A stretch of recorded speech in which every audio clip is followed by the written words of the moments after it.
What up, guys, and welcome back to Your Lighting is Bad Because. It's a YouTube series created by Real Goats University where we focus on how to improve your lighting in your videos. And how do you get better lighting in your videos? Well, today we're going to talk about color contrast. To get a little nerdy for a second, color temperature is usually referred to as Kelvin, K-E-L-V-I-N, Kelvin. So if anybody ever says that, they're referring to the temperature color. And that could be set on both your camera and your lighting. And if you are noticing your image being a little bit neutral or just pure white, it's because you're not separating the colors from both the camera and the lighting. We can start experimenting a little bit with that and create some really cool and interesting looks. Once you decide to get into RGB colors, because almost every LED light nowadays is RGBW, even the stuff that's in your house, it gets really interesting because you can start playing with complementary colors and color theory to create the moods and looks that you really want and you're seeing in some of your favorite movies and TV shows. Later on in the video, I'm going to talk about RGB colors, and just so you know, I'll refer to a lot of things in the HSI numbers, which means hue, saturation, intensity. It's essentially a number that is communicated to your lighting fixture to help you dial in a specific color that you're searching for. So if you're ever trying to search for a specific color that you have that you've seen, all you have to do is type in what is the HSI for whatever color you want. First, let me give you a few examples of what it's like to shift your Kelvin temperature on your camera and your lighting to get some really unique looks right out the bat.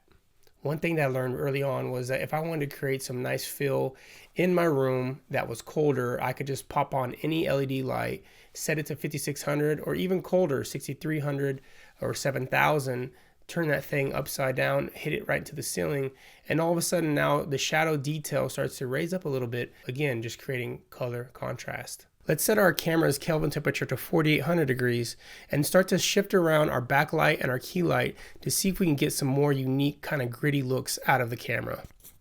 Now, without changing anything at all, you see that the Kelvin temperature shift in the camera has now made my key light warmer and the shadows a little bit warmer too.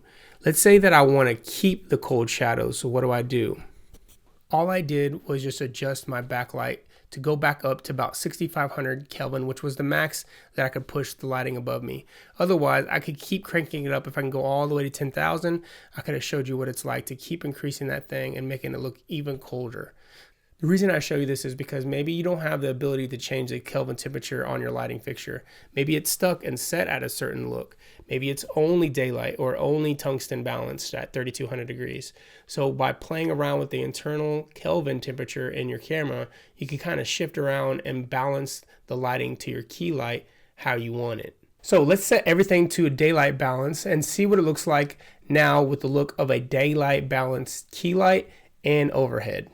First, I want to show you what it's like to both balance your key light and your overhead light to the same color temperature as your camera. It looks more neutral white on me, but I didn't do any adjustments to this practical lamp behind me. And as I went up in my Kelvin, it got warmer and warmer across the way. With that being said, I want to bring my backlight down to 3200 degrees Kelvin and see what it's like to have a nice warm edge on my shoulders instead of a cool white one. I want you to take a look at my hat and the edge of my shoulders compared to the last frame. It almost looks like this practical lamp in the back is pushing all this warm light on me. This is where you can start to take advantage of the things that are within the frame of your shot. You can sell practical lamps by balancing color temperature similar to things that are inside the frame. Let's say you have a window in the frame, but you're not getting enough output from the ambient or daylight coming from the outside. You could either decide to put a lighting fixture outside the window or inside your interior to push more of that daylight Kelvin temperature into your subject and sell that lighting is coming from that window. This is when you start to use Kelvin temperature to your advantage. You sell things that are within your frame already. If there's a practical, you balance to that practical and push that practical to sell that light is coming from that lamp, or sell that light is coming from that window. You have the artistic decision to decide whether or not you want to embrace it or separate it. Now, let's get funky with RGB colors and start to separate ourselves using color theory.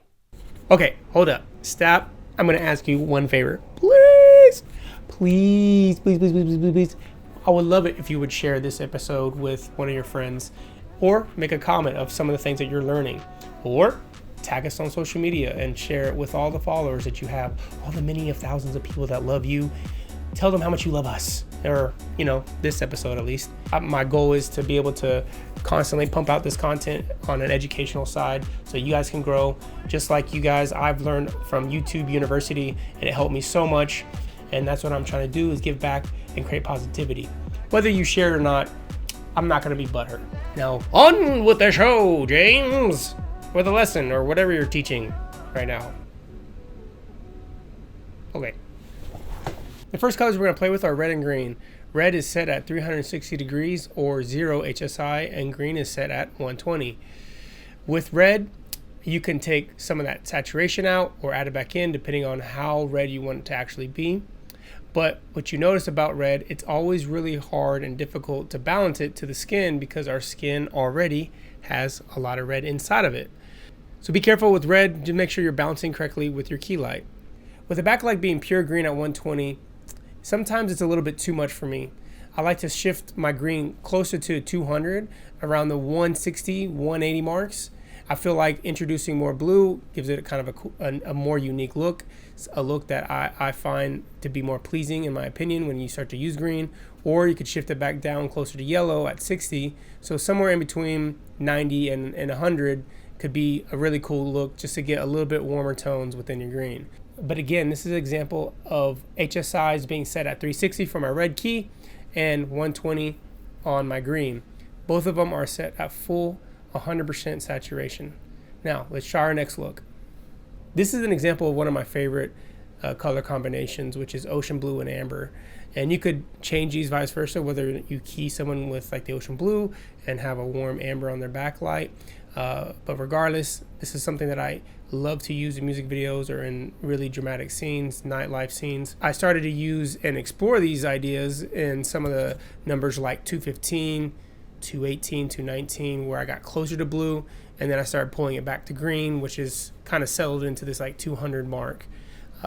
The amber color, I've always played around with different variations in that, anywhere from 28 to 40.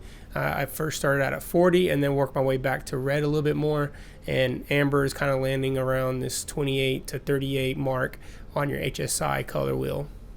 And what I would say is if it's a little bit too extreme, just pull the saturation back on either one of them and just kind of take some of that color out so it's not as extreme.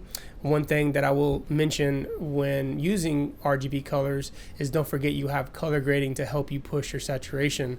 So through time, through experimentation, through being on set, I started to learn if I desaturate things with my colors and just add just a little bit in post, I can always take it back up, which will also be flattering for everything else around the actual space. All the other colors, I'm not going to wash them out by pushing a really extreme saturation onto them. I'm going to be able to still maintain some of the other colors that exist in that world. Now, let's go to one of the last and my least favorite combinations, but is really cool for futuristic and retro looks. This is the color combination of yellow and magenta. Now, you see that I started with a yellow key just so I could show you what it looks like on my face, and now I'm going to inverse it. My magenta's here, and now I'm going to switch it around so you kind of see the difference between. I'm not a huge fan of keying with magenta, and I'll show you why. But the ambience and the space has magenta in it, but not my face. You know, the yellow is kind of pushing through and making sure I kind of still look good in my skin. But let's look at what magenta looks like in my face. I gotta change the background, just kind of fill in with more yellow here. Okay, so this is my face. This is my face this is my face with magenta and a backdrop of yellow. Not a huge fan. I think people like this look because it's kind of leaning more towards the purples, and it also has a really cool retro look to it. It makes you feel like maybe you're looking in the future with this. A lot of times neon signs have magenta and purple in them. So the thing that I don't like about it is, you know, a lot of times we're trying to pull the magenta out in a color correction in the face, and here we're just like blasting them with it. So again, it's an acquired taste. I think it looks cool for purposeful reasons.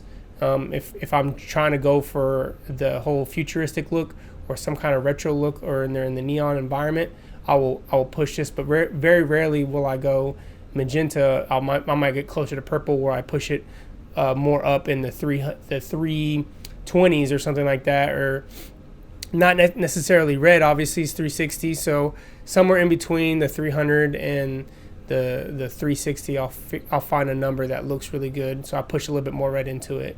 But magenta HSI is set at 300, and the yellow again is set at 60, both at 100%. So this is what it looks like. Let's get into some just singular washes with color and kind of evaluate whether or not we like the looks with just pure single color. I feel like I'm in the belly scene right now, which is cool. I'm not changing the backlight, so you kind of always have a constant. It's nice and warm. It's set closer to like an amber color, and I have it dimmed down so you could read it, but I'm keeping that consistent so you can kind of see that color contrast still helps. This is a pure wash. It looks cool. I think this blue look is something that a lot of people go for. And again, when you start to do pure washes, what happens is sometimes people don't balance the skin right or expose correctly on their camera, and it washes it out to where like the skin starts to lose detail, which is something that creates more of an ugly look, in my opinion, when you start to do singular wash colors. And I'll do this real quick so you can kind of see it on camera what it feels like to turn off. Let me just turn off and just see pure wash of blue. Nothing. It's just all blue. It looks cool. I'm looking at it on my monitor here. It looks cool. At the same time, it's an interesting look. I'll let you make the judge. You let me know if you like the all blue. Let's do another one that's really popular, all red. All right, here we go. We're all in our red. We're gonna sit down and see what we look like here. I'm gonna change that backdrop to all red as well. I haven't seen myself on monitor yet, and I'm all red. Okay, so this is one of the things that, like I was talking about before, trying to figure out why don't I see my face. This is something that I see a lot in people's work. You know, you're looking at it and you're wondering what is going on. Why can't I see detail? And I'm sure you could assume, or maybe take a guess, that it's overexposed. Let's see here. It's saying that I'm at a 2.4. I'm set at a 2.8 on my camera, so I'm technically underexposed. As I push this back, some of that detail starts coming back a little bit. I'm only at a 1.7. I think red is super sensitive to the camera, especially because it's in our skin. As I go even further, you can see more detail. So I really need to pull back the intensity on the light or come down with it on the camera. Let me adjust the camera real quick. See what's going on. See, now everything's dark. I'll pull it back a little bit so you can get a little more of that kiss. I've dropped the background dramatically, so it's just like a big dark red room now, but you can see more of the detail. So again, this is all red. This is one that's very popular, and a lot of times is really hard to capture on camera if you overexpose. Again, think about it. You're pushing so much red information in on the red channel that you start to clip the saturation. So just be careful. Just tone it back, expose correctly. Looks cool, looks good. I don't mind it, but damn it, I want to see the information. I wonder what the background's reading. Let's check out the background real quick. It's a 0.08. We are almost at a 1 in our shadows here. On our key, we're at a 2.4, 2 to 2.8 split, basically. 2 and like 2/3, 2 and a third stops over from our backdrop, and you see how deep the shadows are. Now let's look at the highlight real quick. I'm at a 4 at the very top of my head. Let's go check out what green is doing. What does green do to us?